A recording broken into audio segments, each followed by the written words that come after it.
पानी आप देख रहे हो एएसपी उर्दू टीवी। जैसे कि आज सखर में एक दहशत का अलामत बना हुआ सुल्तान शाह अपने अंजाम को जा पहुंचा।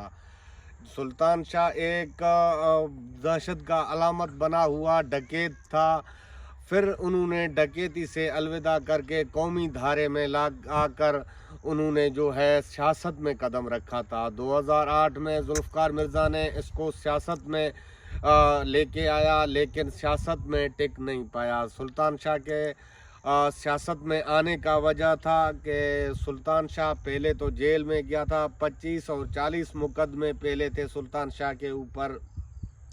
फिर उन्होंने सिलेंडर करके जेल में गया, पुलिस को हाथ देकर उनके मुकदमे खारिज हो गए। फिर उन्होंने पीपल्स पार्टी में आकर शमूलियत की और उसके बाद जो है सुल्तान शाह ने जुर्म के दुनिया को अलविदा कहा। सखर में अलामत बना हुआ सुल्तान शाह आज एक बार फिर सुर्खियों में आ गया है। सुल्तान शाह के ऊपर 40 से 50 से ज़ायद जो है FIR मौजूद थी। सुल्तान शाह फिर पुलिस के हिट लिस्ट में आ गया था। आज रोहड़ी से एक मोटरसाइकिल छीनने का वाक़या पेश आया, जिसमें सुल्तान शाह और उसका बेटा जो है फरार होने की कोशिश कर रहे थे कि पुलिस का दावा है कि हम उसके पीछे आए। फिर उनको घर में जो है गोलियां मारकर उसके बेटे को और सुल्तान शाह को अपने मंतकी अंजाम तक पहुंचा दिया। लेकिन बात यह है कि सोशल मीडिया पे भी कल से क्लिप्स वायरल हो रहे हैं जिनमें सुल्तान शाह खुद अपने बेटे के साथ कह रहा है कि मुझे पुलिस से ख़तरा है, पुलिस मुझे मारेगा और मुझे प्रोटेक्शन चाहिए, मुझे हिफाजत चाहिए। और ये अपील सुल्तान शाह का वीडियो भी वायरल है।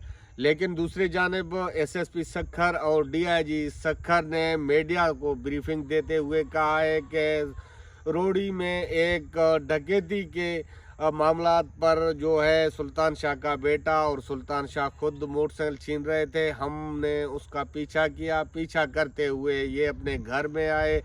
वहाँ पुलिस मुकाबला हुआ, पुलिस मुकाबले में एक पुलिस कांस्टेबल ज़ख्मी भी हुआ। फिर सुल्तान शाह और उसका बेटा अपने मंतकी अंजाम तक पहुँच चुका है। उसको गोलियां लगकर वो दोनों जो है मर चुके हैं।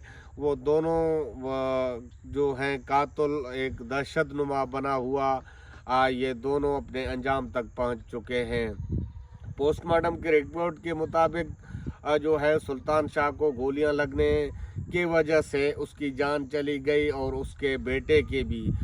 तो वहां उनके लाश को सिविल अस्पताल ज़रूरी कार्रवाई पोस्टमार्टम के बाद वर्सा और पुलिस के हवाले किया गया।